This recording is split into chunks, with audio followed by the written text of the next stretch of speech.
Good afternoon, Dr. Randy. Welcome back from 1 week hiatus there. I hope you had a good time last week. Yeah, we did. It sounded lovely visiting. Yes. We're ready to get back into action this summer. I know summer is about to end, and we Aha. interesting topic, which is dating apps. Can you tell us more about this article? Yes, I'm sure there's a huge amount written about dating apps, but having been with people since the 90s, when Great Expectations came out, the original dating apps were for wallflowers. If people couldn't get dates and nobody wanted to date them. And so nobody wanted to be known as using the dating apps because that meant you couldn't find a date on your own. And so that sort of made you less valuable. And then all these new dating sites have come up. So when people grew up, and maybe still do in small towns, you pretty much knew who you were going to get married to by the time you were 12. I mean, the families kind of arranged it. They all sort of put it together. Everybody knew where everybody was at any one time. Kids could go in and out of each other's houses. Everybody was responsible to elders that were dead and children not yet born. And people knew where they were going and what they were going to do. And they lived their lives in those small towns. And so you maybe didn't have a lot of options as to who to date, but you knew that person well a long-term time before you ever dated them. Well, contrast that to today. Many people have left their homes of origin. They've gone to places where they've had not known anybody, either by having, a new job or just because of the desire to travel and to have adventure.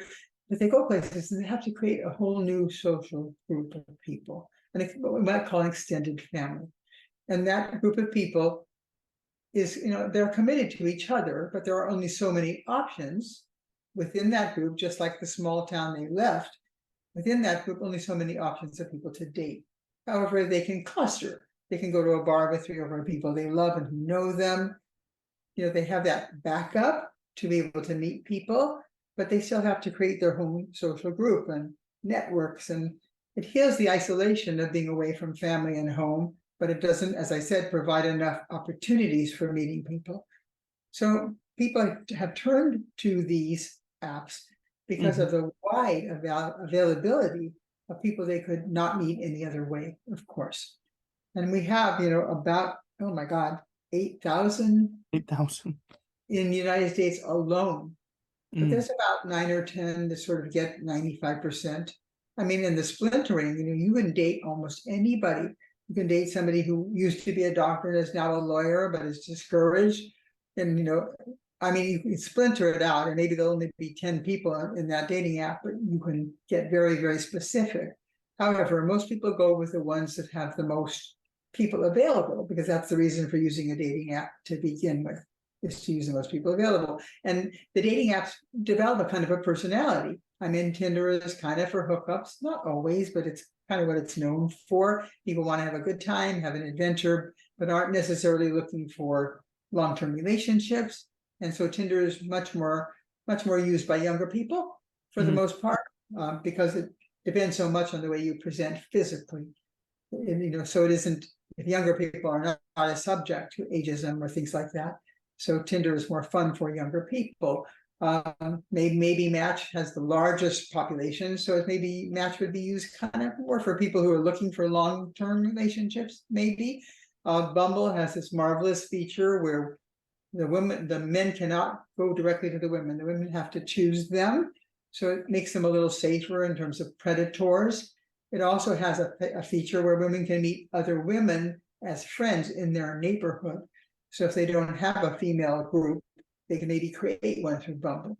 So each one has kind of its own reason. And most people I know who use apps, which are only maybe 20% of people, most of the people who use apps will get on several apps. Now, interestingly enough, of course, we now move into the ways that apps limit people.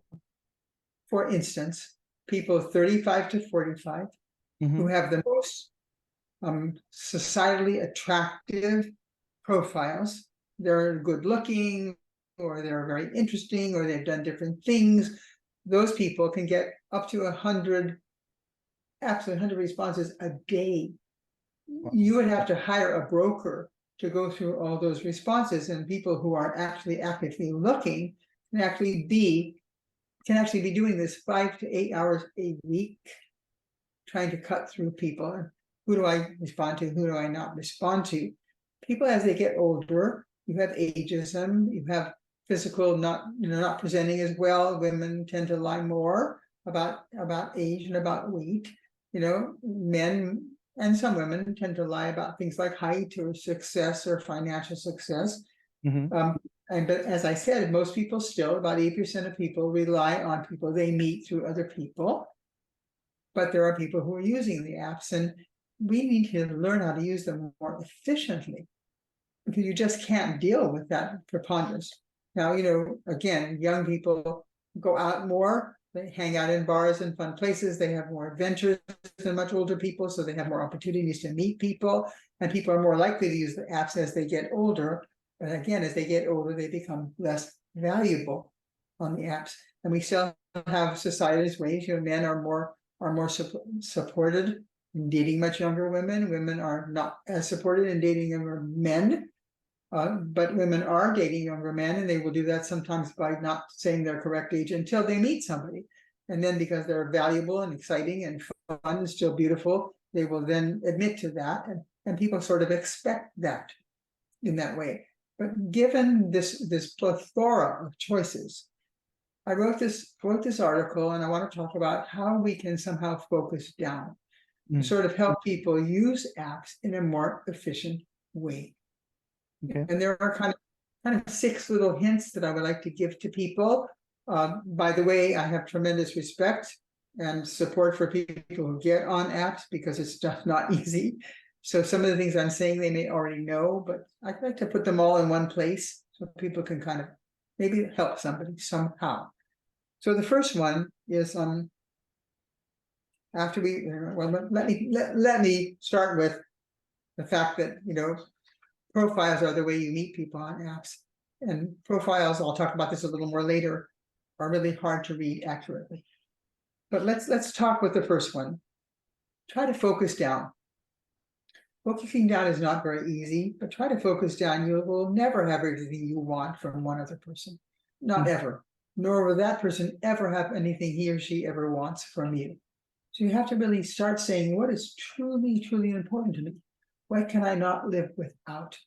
What would be a deal breaker, that I couldn't live with, no matter how delicious that person is in every other way? What could I not handle? Maybe something as painful as that person has a disabled child, and you can't do that. You don't feel big enough to do that, and that's okay. You shouldn't judge yourself about that.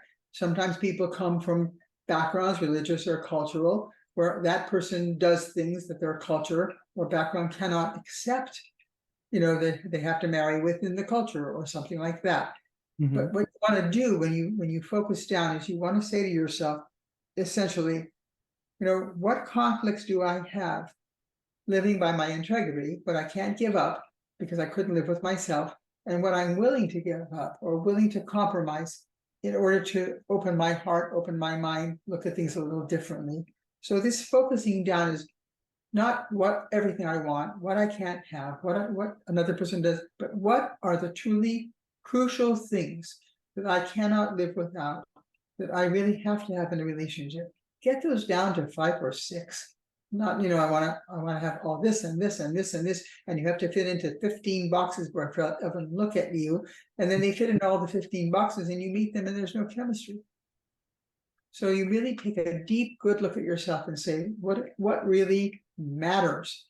Like what might matter to somebody, for instance, is a person doesn't drink heavily because they had a parent who died of alcoholism, and that may be the one thing out of your 5 or 6 that you cannot compromise. You need to know that about yourself. Okay, the second thing is flexibility and patience. People in this world now are so impatient. They want things to happen now, yesterday. They want to know everything immediately. Well, what happens is a lot of relationships don't really shine until they get going in some way. If you've had life losses, you've had mental lock-ins. Oh, I could never deal with something like that in a million years. But reality comes, and maybe you not only can but maybe there's so many good things about that person that you would have missed if you'd made an immediate decision to push something away. So being more patient, opening up your mind, reassessing your own priorities and your automatic shutdowns, looking past what is right in your face is maybe that's not all there is. So being more flexible, just opening yourself up. Adventure, exploration is not commitment, but don't shut down right at the beginning of something, unless, again, as it reflects on the first issue, you have something that's a deal breaker. Then you can't help that. But if you know yourself really well, those will be smaller and more focused. So then you can afford to be more flexible and more open in what you allow yourself to experience before you have this automatic shutdown. Okay, so a third thing would be, get out of your comfort zone. We now know that people by the age of about 40, most people have a mental, emotional lock-in. They only read what supports what they already feel. They only watch what they really like. They only read books of a certain genre. Even if they play piano or do things like that, they are essentially playing out the same script they played out their whole adult life. Maybe new people come in and out, but they're like a soap opera. You literally check in once every 6 months, or you get their Christmas letter, and it's like, oh, I already knew that, or they're not doing anything different. If you don't get out of your comfort zone, you're going to tend to make the same mistakes over and over again, to choose the same kind of people, to have the same kind of disappointments. What part of your life has become the same script, but with only minor changes? Are you making sure to challenge yourself? Or are you just dealing with what's comfortable? Security can buy you predictability, but it also almost always has a bedfellow of boredom. And you can't be bored without being boring. It's not even possible. So sometimes, getting out of your comfort zone, it may be harder for people who have always felt insecure. And I understand that, where security and safety becomes everything. But you're not going to, if you're that locked into a certain way of being, it's like a puzzle piece that's rigid. You can only match with an exact puzzle piece. And that's going to make your opportunities less.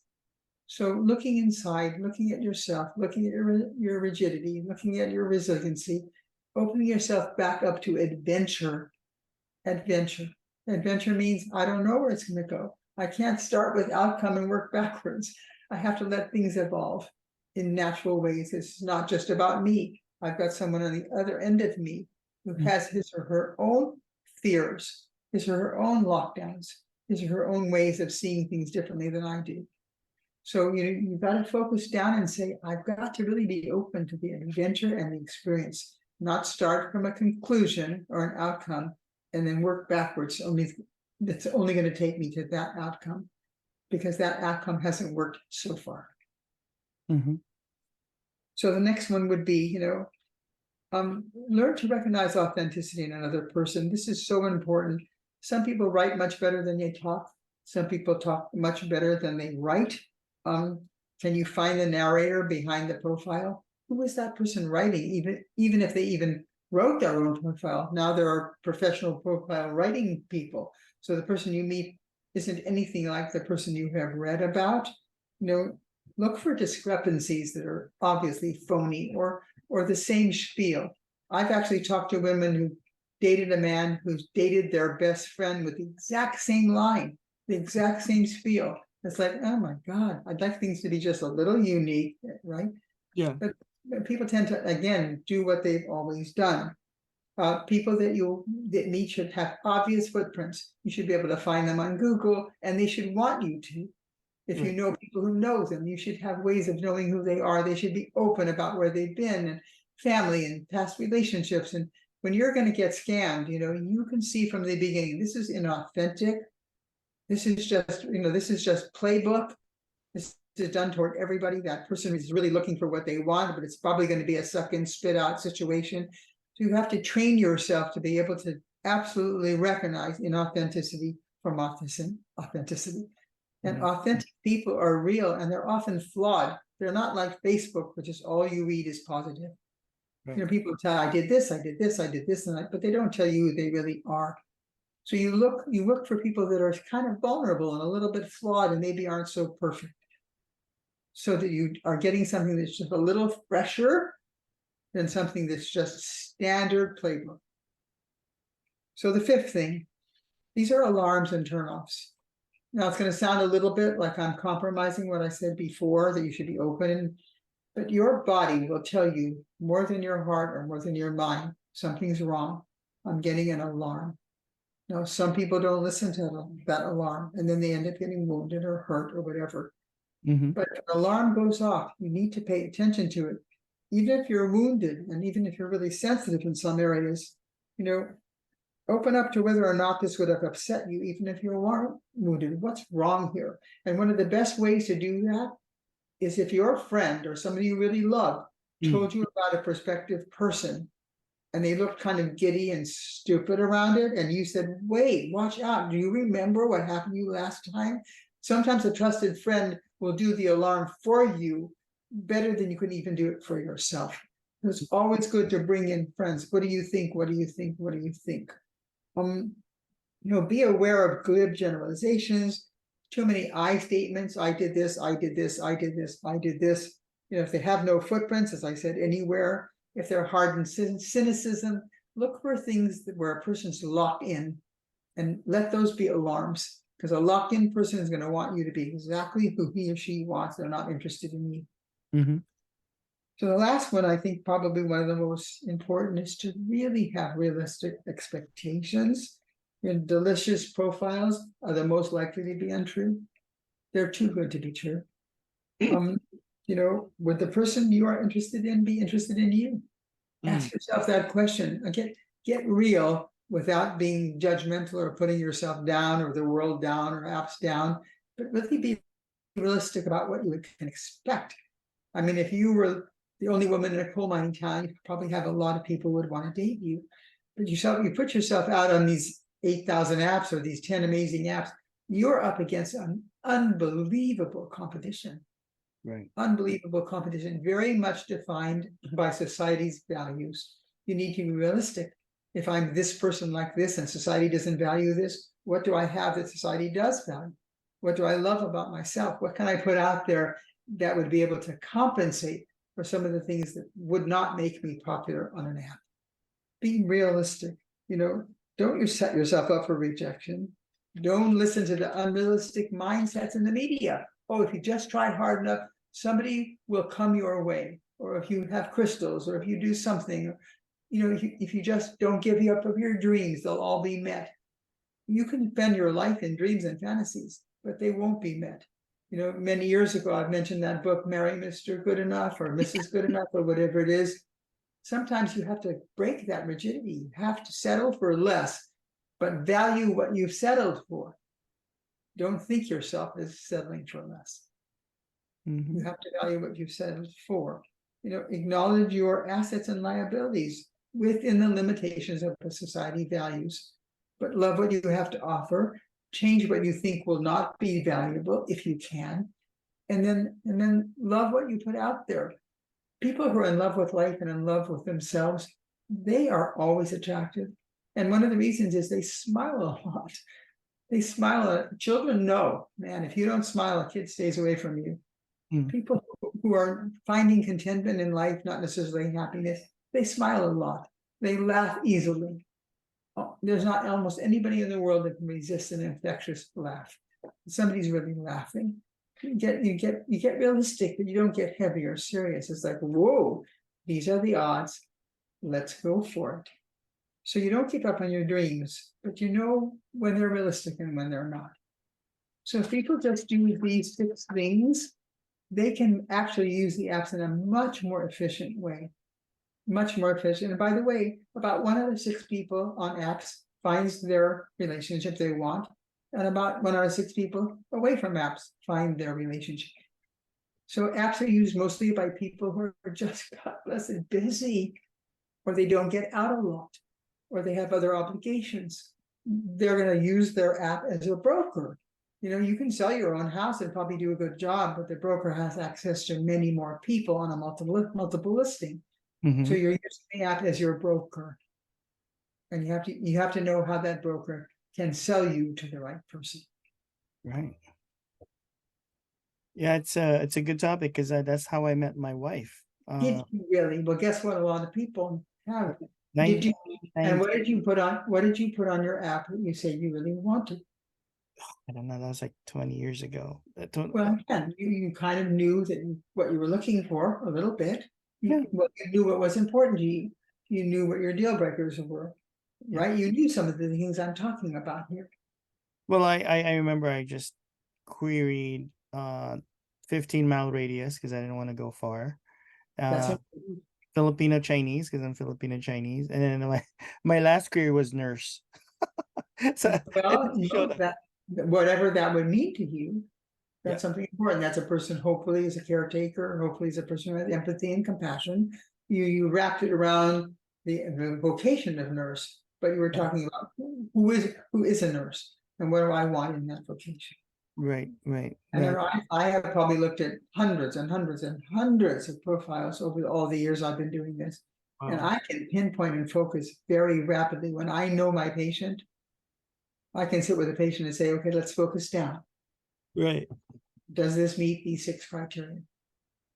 Now, sometimes people will say no, but I want to do it anyway. I say, great, no problem, go for it. But know what you're doing and Yeah. do it intentionally. Well, let's post up this article. I know you've written many articles also from Psychology Today, right? Yes. If they wanted to Yeah, get it was actually posted yesterday. So it's up for people to read. we'll connect that to our YouTube channel, and we're gonna create some other channels and TikTok. So look for us there. Where can they find you, Dr. Randy, if they're looking? And my personal website, which is Randi Gunther, one word, Randi with an I lowercase at cox.net.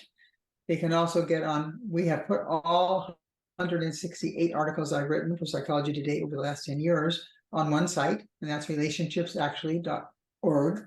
And then more of these podcasts are out there if people would like to hear me talk about other subjects, and you can actually suggest a subject to me. I'd be very happy to focus down for you. Fantastic. Okay, great, Dr. Randy, and we'll see you next week. Well, okay, I'll see you next week, Ryan. Bye-bye.